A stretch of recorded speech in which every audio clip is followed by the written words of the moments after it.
All right, so what is wellness? The Global Wellness Institute defines wellness as the active pursuit of activities, choices, and lifestyles that lead to a state of holistic health and not merely the absence of disease and infirmity. It's like a positive way of looking at it instead of just like what you're missing. Sure, it's a fine definition. Wellness has a rich history dating back to thousands of years from, I have no idea how to pronounce that word, Ayurveda, to ancient India, China, Greece, and Rome. But we're here to talk about today's version of wellness. In 2022, wellness is a very broad category with dozens of subgenres that may seem distinct, but which all share some common themes. All right, so under the wellness umbrella, one, self-care. So, exercise, taking me time, spa days, walks in nature, hobbies, journaling, self-affirmations, Goop products, self-help, a little bit more at improving your status in life, in society. This is like, wealth gurus, life coaches, Jordan Peterson, his 12 rules for life type thing. The Liver King, anybody know about the Liver King? That's kind of a self-help guru, bit of a funny one. I won't have clips for that this time. Dating coaches, for example. Motivational Instagram is a big one. Okay, this is another one, 7 habits for highly effective people. This is the type of standard self-help stuff. And there's that other like Carnegie book, How to Make Friends and Influence People or whatever it was. Self-esteem, teaching confidence in one's own worth. This is a concept that took over the world and education systems in the 90s. Mental hygiene is next. So these are the daily activities that support and maintain mental health. Nurturing self-esteem, again these overlap, nurturing trust, emotional intelligence, positive thinking, mental health itself. This is something you hear about all the time. So this is defined as the emotional, psychological, and social well-being. A lot of these are really discourses than they are anything else, meaning it's just ways to talk about what's going on with our health and in our heads. And ways to talk about depression, anxiety, focus, motivation in particular for mental health. Therapy. Has anyone here seen Stutz on Netflix? I know Liz has. Anyone else? No? So you've all seen the trailer, so you get the general vibe of the flick. It's a very heartwarming film. It's basically the doling out of advice and mental exercises to regulate moods and behavior. Then we have mindfulness. It's the basic human ability to be fully present, aware of where we are and what we're doing, and not overly reactive or overwhelmed by events and our own emotions. So it's to have control over your mood and behavior so that you're not bugging out all the time. Spirituality and astrology. Okay, yeah. So reading your daily horoscopes, praying. These are examples of spirituality. Mindset or grindset. So this is, quote, rewiring an individual's mindset, allowing them to be the very best versions of themselves and to unlock their full potential. Grindset is just like hardcore, grind-loving version of mindset, I guess. Social activism, a resistance. Believe it or not, people consider this a form of wellness. Volunteering, contributing to social causes, fighting the patriarchy, putting the Coke cans in the blue box, do your part for the environment. Learning about marginalized experience. These are all forms of wellness. Modern medicine, vitamins obviously, taking crazy pills, antidepressants, Adderall, anxiety meds, etc. Alternative medicine, I didn't put that in the thing.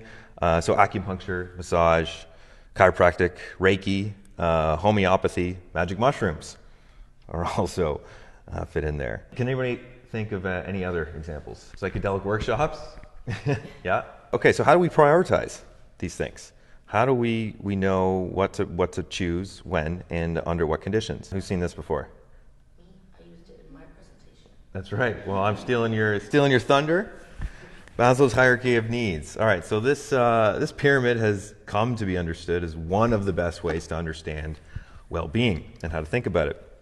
The nice thing about it is it gives us a handy way to prioritize needs in a logical way. Start at the bottom. Work up, your physiological needs, your air, water, food, shelter, sleep, clothing, reproduction, all that stuff.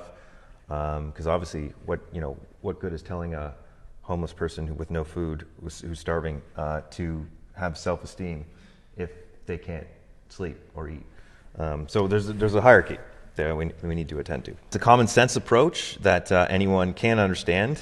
Unfortunately for us, reality isn't quite so simple, and the pyramid has some fatal flaws that we'll be exploring in the following sections. If we take Maslow's hierarchy as our guide to well-being, so what are the best known ways to maximize well-being? What does the evidence say? Say you're a life coach, a personal trainer, and somebody comes to you, complete mess, where do you start with them? But what's one of the first things we have to address? All right, the answer is nutrition.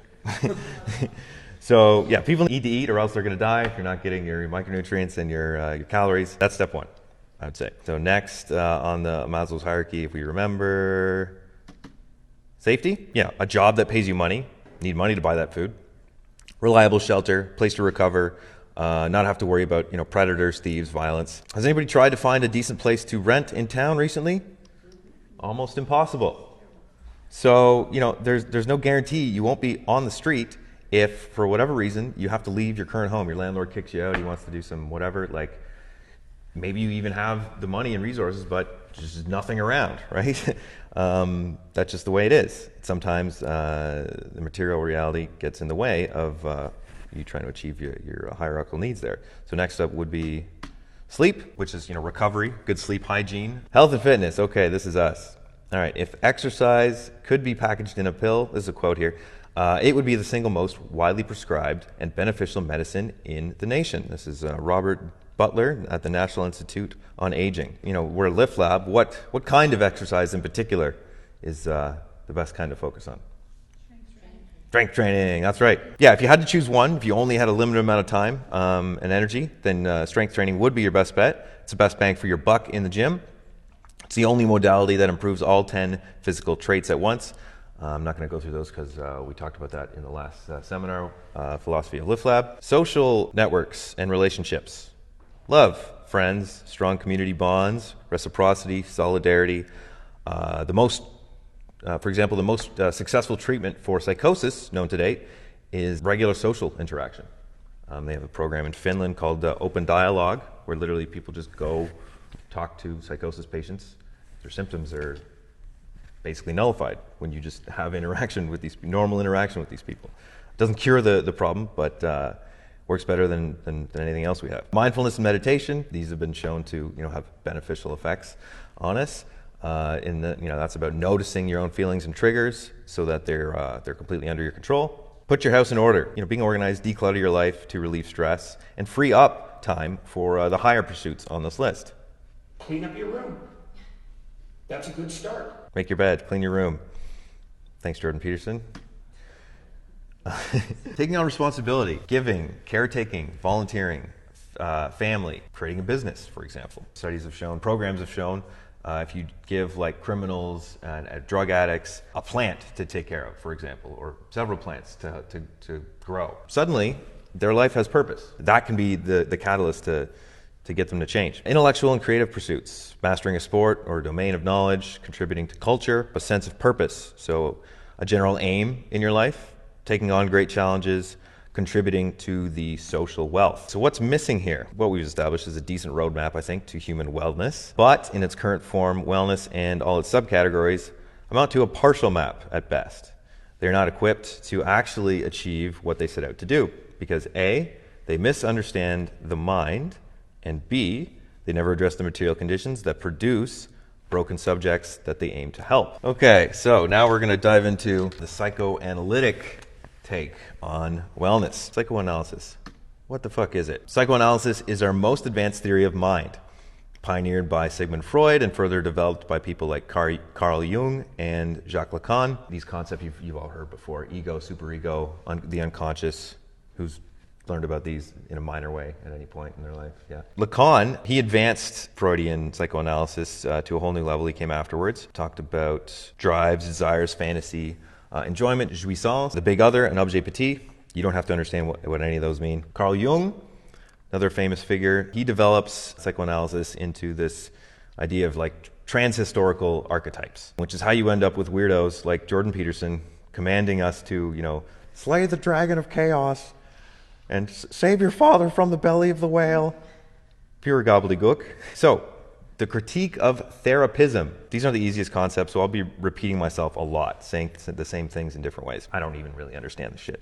Therapism is kind of the preoccupation with stabilizing the mood and behavior of the individual subject using direct advice and mental exercises. Ultimately, this is how everything under the wellness umbrella that we've talked about, self-help, self-care, mindset, all this stuff, this is how all this stuff functions. It's not just therapy, but we'll use therapy to talk about it. Its goal is to get you to function in society as it is. It's not looking to change society, it's getting you to fit to society. Your mood is not what anchors your subjectivity, and so that's what we'll be talking about. And that's a quote from The Dangerous Maybe, which is this guy right here. He's a philosopher. He's a working class philosopher. Happens to be warehouse worker. If we refer back to Stutz, no matter how well these techniques seem to work, and they often really do work, but only at the surface level of the ego. They are ultimately band-aids to manage outward symptoms and paper over the unresolved contradictions held in the unconscious. In therapy, a subject's trauma may be explored or acknowledged, but never fully processed. Just because this type of therapy helped Jonah at the egoic level doesn't mean it was successful at the level of the unconscious.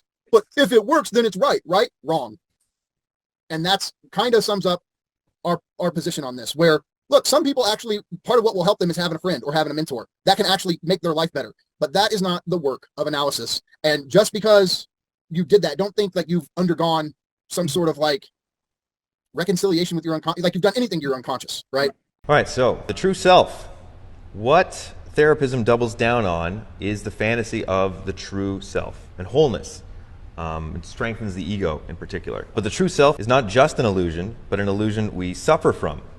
We suffer because we believe there's more enjoyment to have, a greater you to be. When we talk about the true self or connecting to the true self, that's the bullshit that ego psychology or therapism or any of this type of stuff does, is it tries to sell you on this idea that there's a true self that you somehow your current inauthentic self can merge with, and becoming that true authentic version of yourself will give you what we call ontological wholeness. It will give you metaphysical completion. And that is what Lacanian analysis is fundamentally against. And that our desire for completion is an actual symptom. Like it's a kind of mental illness that we suffer from. Part of the reason you're suffering is because you think you're supposed to be complete. You're not. And that realization is a way to resolve like a grander symptom of trying to like substantialize yourself as some sort of pure identity or pure essence. And you're not. You're fragmented, you're contradictory, you're torn between yourself, and that is your true self. Then we get the command to live your best life. So for reasons that I'll get into a bit later, modern society commands us to live your best life. I think we can all agree that we all feel this pressure. That command can backfire in terrible ways. Instead of propelling the subject towards constructive ends, the pressure to get it right inevitably produces a constant sense of failure. I'm not living up to my potential. I'm not living the good life, and it's all my fault. So in psychoanalysis, this is called, what we just talked about is toxic positivity. I'll refer back to Stutz and Jonah Hill to make sense of this concept as well. A lot of the times, Lacanians and Zizek'ians just say the superego is what commands us to enjoy, and then they leave it at that. They don't flesh it out. So what it is, it's an ethics that bombards us, and it's an ethics of toxic positivity. Everything about this thing has to be perfect, and if you don't get it right, then you've just utterly failed. It's get it right, get it right, get it right. And when him celebrating therapy, the toxic positivity of it is there can't be anything negative about it. You got to always be positive. There's nothing bad about it. Be positive, be positive. Like, what if there is some bad shit about it and he didn't talk about it, and if he comes out, then the whole thing collapses? The point is to shift a subject from feeling like they have this duty to always enjoy this toxic positivity. No, the new type of dynamic would be something like you're free to enjoy or not enjoy. It's up to you. And that would be this relief valve, because here's the thing. When you notice that whenever people are in the media, I don't care if it's movie stars talking about their latest film, they have to be totally embodiments of the superego imperative. It's total toxic positivity. When they're doing publicity for a movie, they can't go, I had mixed feelings about this. Like, there's some good experiences I had throughout making the film, but there was some other shit, like the director and I class. They can never just be honest and just say there was some good shit, there was some bad shit. Right. And so what you find is like people either they're always drastically negative. Whatever they're going off about is the worst thing ever, and it's pure shit, or it's dutiful, excessive, obscene positivity. He's trapped himself in this circuit of superegoic positivity towards therapy, and he took on a kind of superegoic duty here, and that shit can break you. So has anybody experienced this, meeting other people or doing it themselves, where you kind of this pressure to feel like you need to be positive all the time, whether it's at work or it's like a pressure, or you meet people that are just like weirdly always like in a cheerful mood, but you can tell it's kind of fake. It's exhausting. That's right. Yeah, it's exhausting. And this is kind of what breaks people. People are commanded to be happy, but they're not. So while I have no doubt that Jonah's life has improved through Stutz's methods, did anyone else detect a degree of force in Jonah's laughter at times in the film? Right? Like there's a subtle disconnect between the jokes, the level of jokes, and then Jonah's reaction to them. Like people are like over laughing or overreacting because they feel like they're putting on a show almost. Like he's playing the role of healed human. This is toxic positivity. The disconnect between your reality and the imagined perfect version of yourself is what's killing you. I mentioned that Instagram page, just some examples, not necessarily of toxic positivity. There's a couple ones in here for that. But it's like, Rising Woman was the Instagram page I got most of this from. These are some examples of modern examples of therapism and wellness culture expressed as bite-sized Instagram posts. Some of these are like reasonable, good advice, but it's like the discourse that some of these are, energy drainers, energy givers. I mean, number 7 is a bit. Number 7 in particular, yeah. You can always choose to be happy no matter what happens in your life. Being sad is never an option. There's like 2 million people following this page and internalize it. And this is what makes them unwell. Other than that, a lot of it's just kind of like shallow nonsense. And I don't mean to just pick on, this is kind of the gendered form of self-help page. In the next section, there'll be more about, Jordan Peterson and the Liver King, very, very masculinized version of self-help, which is equally ridiculous, if not the 9 ancestral tenets of a good life.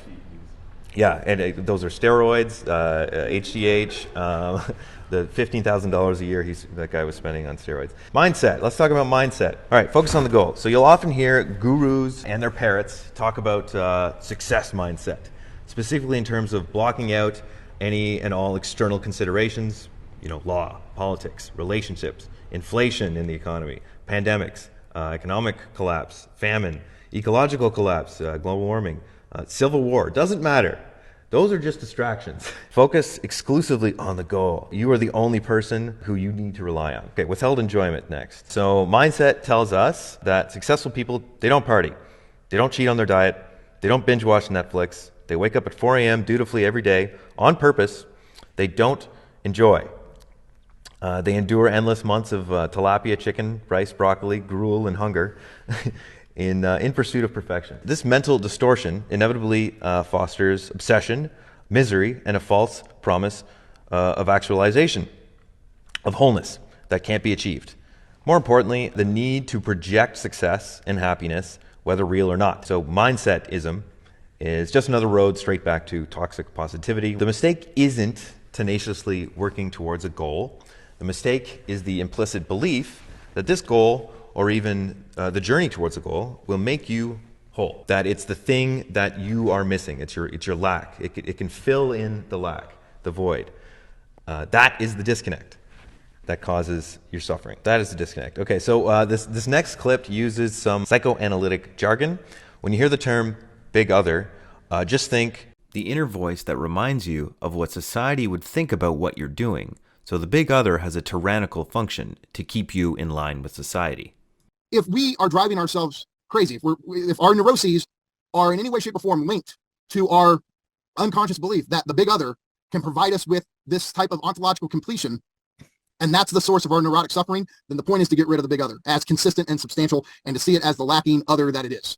And then it's like, okay, the acceptance is I'm lacking, so is everyone else. There's no big fix to any of it, and I just have to cope with that reality. And the point is to embracing that. The hope is that you won't have the neurotic symptoms that you have. Right. What you are is your inability to be the perfect personal trainer, the perfect philosopher, the perfect mother, the perfect woman. Therefore, where we get enjoyment from is in the little acts of sabotaging our own ability to be this perfect subject, this perfect fantasy or whole. Because you're never just your identity, your career, your name. You can never be defined. You're never one with yourself or how people see you. Every attempt necessarily leaves out some other aspect, some way you relate to others or to society or to your houseplant. You're always leaving out a piece of you in kind of the story of you or how you identify. So in this sense, you are the negative subject. So you are never identical to yourself. At the end of the day, there is no true self to be realized, no wholeness to be achieved, no alignment with your essence. This is a fantasy. It's false. No way. Not this time. We created it. No, it's totally made up. Pure fiction. Because we're duped by our fantasy of the true self, we suffer. So desire and fantasy last. Has anyone here noticed how achieving a big goal you had never really seem to bring you the enjoyment you imagined you'd feel. It's like you build up something in your head with a big expectation, you get it, it's kind of sweet at the time, but it quickly fades and you never feel the way you thought you would after. You never get that, pure jouissance or enjoyment. So that fantasy, getting the big win, earning that award, getting your dream job, buying those shoes, dating your crush, the object of your desire, what happens when you get what you desire? It's never quite what you hoped for. It might be awesome, but that enjoyment is fleeting. That's the disconnect that makes us suffer once again. Desire has us trying to become something or achieve something that will give us the big payoff. Desire and fantasy are after complete enjoyment, but that's impossible. The real enjoyment is in the cheat meals, running the red light, sleeping in, watching funny cat videos at work, cheating a little bit, getting drunk after promising yourself just one drink. For Lacan, quote, jouissance begins with a tickle and ends with petrol. So a taste of self-sabotage easily transforms into full self-destruction.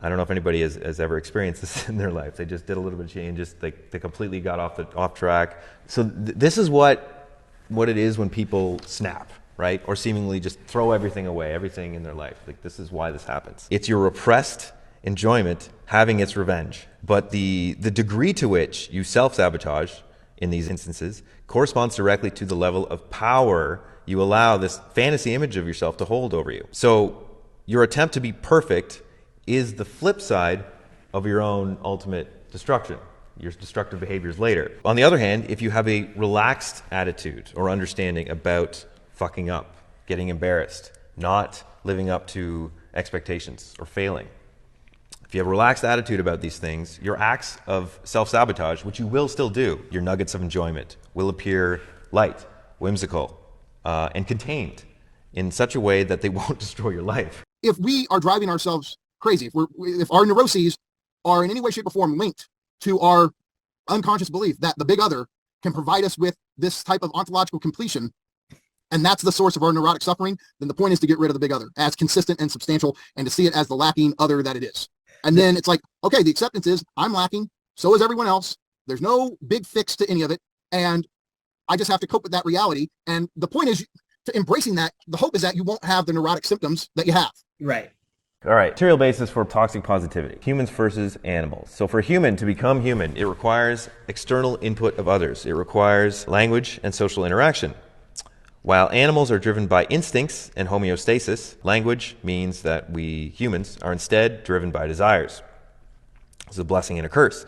Animals don't get fat out in the wild because that would break their homeostasis.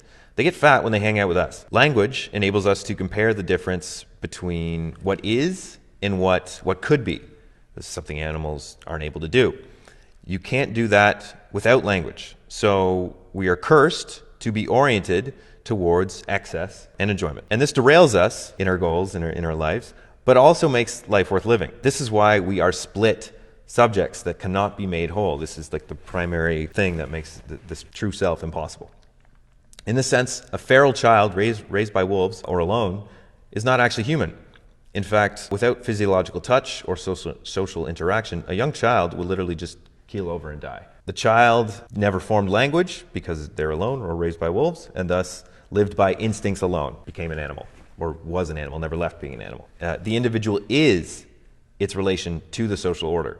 So you aren't just an abstract you are your relation to everything around you, your culture, language, and tradition. When we talk about ourselves, what we're talking about is just the ego alone. You are not reducible to your physical body and your thoughts. There's no abstract individual, no fully autonomous, self-reliant economic unit. There's literally nothing of value that can be done alone. Every single thing you do presupposes a society and the dead labor of others. This is an example of pure ideology, a notion so stupid it could only have emerged under capitalism. Don't get me wrong, capitalism was a massive leap forward for humanity in upholding individual rights and equality before the law. Capitalist society freed us from the static feudal order of monarchs, nobles, and peasants, but replaced it with a new symptom, the duty to enjoy. In capitalist society, you feel guilty for not enjoying. And why wouldn't you? You're free to be whatever you want. King's law can say otherwise. And this is an example of ideology, that you can do it alone. Have any ladies here been told you should smile more often?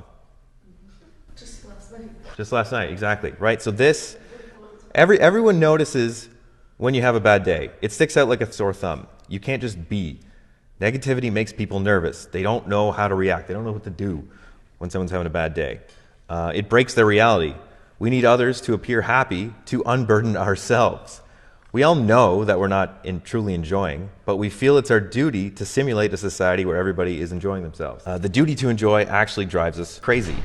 And again, we're back to toxic positivity. And now we move on to the last bit, the commodity. But the symptom, this is a symptom specific to capitalism because it's the basic unit of capitalism. The commodity, which is things produced for the purpose of exchange instead of use, shares the same impetus to hide something fundamental to society through appearances. So the commodity is nothing but the concentrated labor appearing to the consumer as a magical object, like this, for example, right?